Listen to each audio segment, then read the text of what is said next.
12% मुसलमानों को 12% रिजर्वेशन देने का एक वादा किया था इलेक्शन में, 4 महीने में देने की बात हुई थी, लेकिन अभी तक इतना टाइम गुजर गया और अभी कोई आसार करीब नज़र नहीं आ रहे हैं।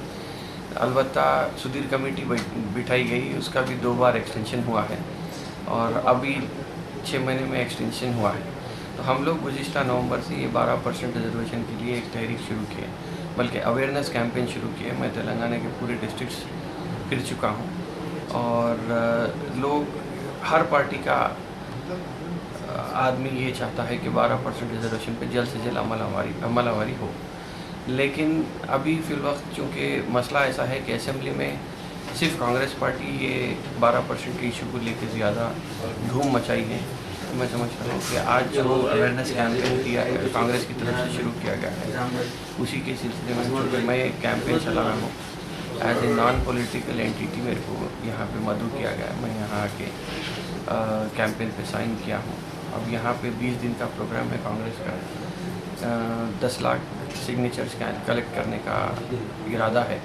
तो मैं समझता हूँ कि इंशाअल्लाह ताला इसके बाद कुछ एक राय हमवार होगी।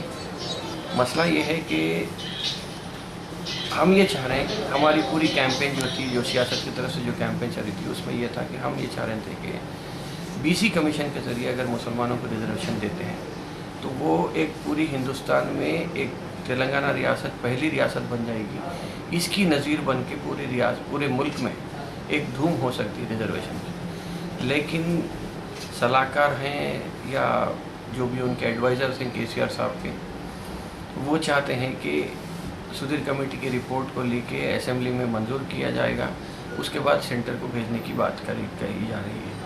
सेंटर को अगर जाते हैं तो सेंटर में बीजेपी गवर्नमेंट है, जिससे हमारे को कोई तवक्को नहीं है कि 12% को कोई मंजूरी मिले, इसलिए कि ऑलरेडी रिजर्वेशन का मसला सेंटर में अगर आप देखेंगे तो काफ़ी सारे लोग इस चीज़ को उठाए हैं और एंटी रिजर्वेशन की बात भी हुई थी।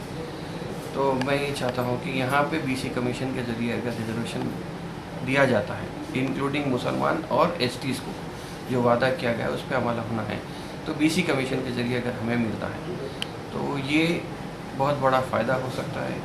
इमीडिएट अगर मिलता है तो कम से कम 5.5 लाख ख़ानदान जो मुसलमान तेलंगाना में बसते हैं, उसमें से कम इस साल 50 अगर 30-35 हज़ार को नौकरी मिलती है तो और 30-35 हज़ार लोगों को या ख़ानदानों को तालीमी एतबार से उनको फ़ायदा हो सकता है। तो इस चीज़ को मुसलमानों को ये रियलाइज़ करना है कि तकरीबन हर साल 30,000 से 35,000 बच्चों को तालीमी मैदान में फ़ायदा होगा। चूँकि रियासत नहीं बनी है, मैं समझता हूँ कि इस साल अगर रिजर्वेशन मिलता है तो जो तकरीबन 1.5 लाख नौकरियाँ जो निकलने वाली हैं तेलंगाना में, उसमें 15,000 तक फ़ायदा हो सकता है।